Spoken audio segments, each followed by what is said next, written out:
Hello guys, welcome to CloudRaga. So in previous video, we got some idea what is polymorphism and what are the types of polymorphism.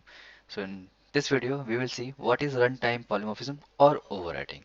So the rule says you need inheritance because this can be only possible to visualize this whole runtime polymorphism by using two Java classes. And to do that, I will try to create two classes, forest class, which is going to be parent class, and the tree, which is going to be child class, which says extends forest.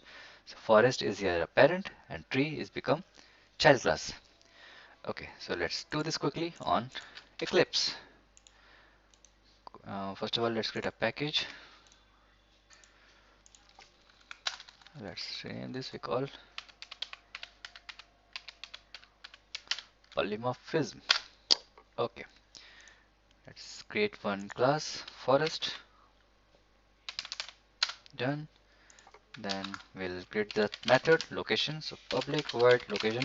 You guys can see I'm just creating one liner method so we can focus on the logic, on the contents, not on the business logic of the method. That we can do later as well. Here, the key thing is you need to understand how object-oriented programming works with Java. And here I'll say location of forest. That's fine. So we have a class which contains one method location. Let's create one child class or a subclass. Tree. Tree class says I am a child of parent. So use extends and forest class. And then what? We need to show that we need to achieve overriding, method overriding. So overriding says, okay, let's run this code first, then we will see the actual reason of using overriding. So let's create a tester for this, class tester. Let's say overriding tester. Okay, it's a tester, so let's have main method, done. Let's create object of forest, done, and then we will say forest dot location. Okay, fine. Let's run the code.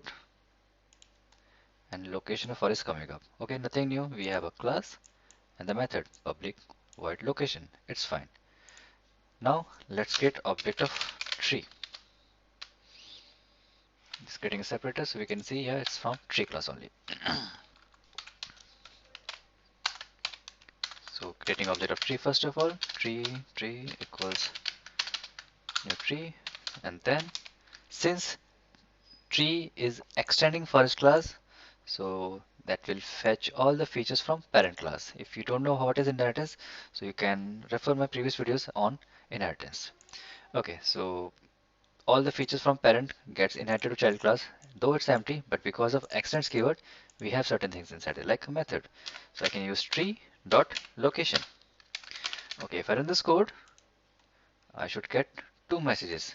Location of forest. Now this is fine, it's working, but it does not make any sense. I am saying tree dot location. It should say something like location of tree, not the forest. It's more generic. We need a exact thing because we are now in tree class. So whatever in the parent class gets inherited in the child class, so you're just getting the same output.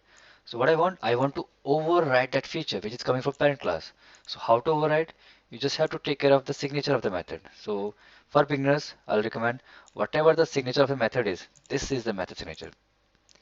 So just copy this first line of your method name and paste it as it is, close the body and give your own implementation. So here I'll say location of tree. So I just changed the implementation. So now child class is actually overriding the feature coming from the parent class. Okay, so let's see what happens when I run this code again. Run as application, and yep, now this time we are getting location of tree, and that's quite obvious. If we say tree location, it should return something about tree, not the forest.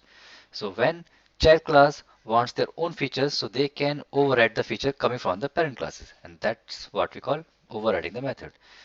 So that's it for this uh, overriding concept. Next video we will see what is method overloading. Thanks for watching with this video, guys.